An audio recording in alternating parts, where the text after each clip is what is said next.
So I got a question from you from one of our Facebook followers. Her name is Kathy Risley, and she says, I want to know how calm he really feels when he's sitting across from another agent and holding his grounds in negotiations, because he always seems so calm and so cool. I love Josh. That's the only time I am calm. I was a college football kicker. I used to kick for Syracuse, and I like to think that I got ice water in my veins when you're kicking a football in front of 80,000 people. It's just something I love. I'm extremely comfortable in those situations. It's almost like you black out, and next thing you know, the deal's done. Boom. That's a beautiful thing. And just to parlay on that, Josh, it's Oliver here. What's going on? Hey, we got a lot of questions related to that same topic, and everyone really wants to know, what's your number one secret to negotiating success? Is it just sitting there and holding your ground? Is it really being super aggressive? Or what would you say is your number one secret to getting the deal closed and getting the negotiation wrapped up? You got to know your place in the negotiation. It's very important to know where you stand as far as who has the upper hand. And if you don't have the upper hand, you got to find a way to do that. There's certain times when you should put out certain information. Don't just throw it all out at once.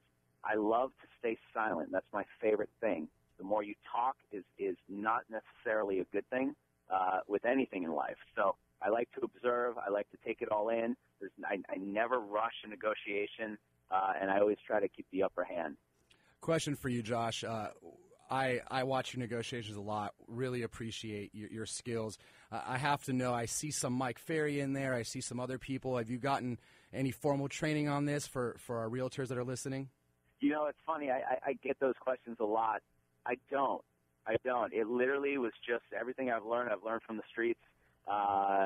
And, you know, right now I go around and actually do a lot of speaking engagements and lecturing, especially to other agents and other offices around the country. It's one of my new favorite things to do.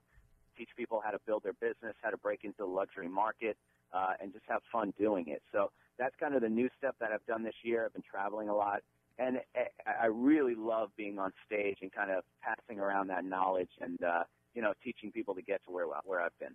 I'm with you. We do a lot of the same stuff over here within our brokerage to help train and recruit and grow the realtors that work with us. And being on stage is a great thing.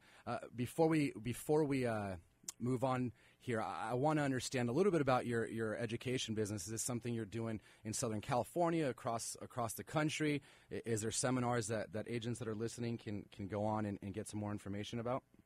Yeah, you can go on to my website, which is www.themilliondollarman.info.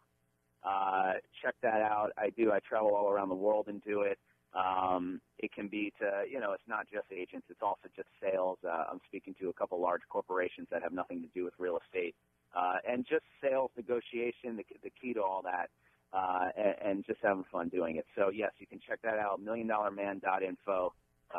Or you can check it out on our website at thealtmanbrothers.com. Awesome. So when we come back, Josh, we got a few more questions we want to ask you before you have to run off with your client if you have a few more minutes. When we come back, we're going to ask Josh about where the luxury market is going, opportunities available for homeowners, agents, and everything between. We'll talk to you soon.